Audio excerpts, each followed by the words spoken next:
எனக்கு தெரிஞ்சு அரசியல்வாதிங்க தான் ஸ்டிக்கர் ஒட்டுவாங்க. அதுவும் திமுகவுடைய அரசியல்வாதிகள், அமைச்சர்கள், எம்எல்ஏக்கெல்லாம் ஸ்டிக்கர் ஒட்டி பார்த்துருக்குறோம். ஆனால் இங்கே ஒரு மாவட்ட கலெக்டர் தான் செய்யாததை செஞ்சுதான் சொல்லி ஸ்டிக்கர் ஒட்டியிருக்கிறாங்கன்னு சொன்னால் எவ்வளவு கேவலமான செயல் உண்மையிலே நடந்திருக்கு. கன்னியாகுமரி மாவட்டத்தில் 10 நாளைக்கு முன்னாடி ஆழ்கடலுக்கு 700 மீனவர்கள் மீன் பிடிக்க போயிருக்கிறாங்க. அங்கே அவங்களுக்கு சேட்டலைட் ஃபோன் ஒர்க் ஆகலை, அங்கே ரீசார்ஜ் பண்ண முடியல. உடனே அவங்க என்ன பண்ணியிருக்கிறாங்க, அவங்களுக்கு தெரியும் அங்கே இருக்கக்கூடிய மீனவர்களாக ஒரு பங்கு தந்தையோட கண்ட்ரோல் இருப்பாங்க, ஒரு பாதிரியாரோட கண்ட்ரோல் இருப்பாங்க. அப்படி ஒரு பாதிரியார்கிட்ட சொல்லியிருக்கிறாங்க விஷயத்தை.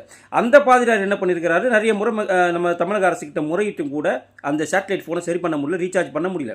உடனே அவர் என்ன பண்ணிருக்காரு, இதுக்கு தகுதியான நபர் மீனவர் பிரிவோட மாநில தலைவி திருமதி சீமா அவங்க கிட்ட சொன்னால் இது நடக்கும்னு சொல்லிட்டு அவர் என்ன பண்ணியிருக்காரு, அவங்க கிட்ட சொல்லியிருக்காரு. அவங்க சீமாக்கா என்ன பண்ணியிருக்கிறாங்க, இதை கேட்டி ராகவன் அவர்கிட்ட சொல்லியிருக்காரு. ஏன்னா அவர் தான் பிரிவுகளுடைய தலைவர், பிரிவுகளோட அமைப்பாளர், அவர்கிட்ட சொல்லியிருக்காங்க. அவர் உடனடியாக நயனா நாகேந்திரனுடைய ஆலோசனையின் பேரில் நேராக நிர்மலா சீதாராமன்ஜி, அதாவது மத்திய நிதி அமைச்சர்கிட்ட இந்த விஷயத்தை சொல்லியிருக்கார் நைட்டு. அவங்க இரவோடு இரவாக மத்திய உள்துறை அமைச்சகத்தை தொடர்பு கொண்டு பிஎஸ்என்எல் ஹெட் டிபார்ட்மெண்ட்டை தொடர்பு கொண்டு இரவோடு இரவாக அவங்களுக்கு சேட்டலைட் ஃபோனை சரி பண்ணி கொடுத்து ரீசார்ஜ் பண்ணி கொடுத்துருக்குறாங்க. அவங்க உயிருக்கு, ஏன்னா மன்னர் வளைகுடா பகுதியில் இன்றைக்கி மிகப்பெரிய காற்றழுத்த தாழ்வு மண்டலம் உருவாகிருக்கு. அப்போ அவங்க கரைக்கு வரணுனாக்கா அவங்களுக்கு சேட்டலைட் ஃபோன் வேணும். இவ்வளவு உதவியை பண்ணி கொடுத்துருக்காங்க நிர்மலா சீதாராமன். அதையும் ட்விட்டரில் போட்டிருக்காங்க.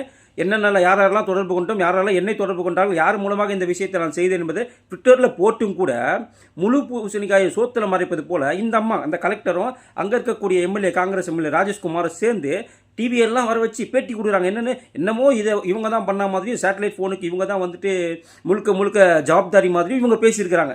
ஆனால் செஞ்சது தமிழக மீனவர் பிரிவு தலைவி மற்றும் மீனவர் பிரிவு நிர்வாகிகள். இவங்களாம் சேர்ந்து இந்த வேலையை செஞ்சதுக்கு இன்றைக்கி ஸ்டிக்கர் ஒட்டி கொள்வது யாருன்னு பார்த்தீங்கன்னா அழகு மீனா என்ற கலெக்டர்.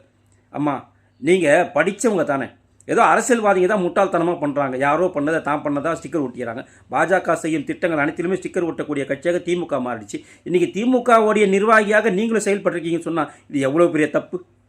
பலன் யாரோ அவங்களுக்கு தான் போய் சேரணும். நீங்கள் எந்த வேலையுமே செய்யலை.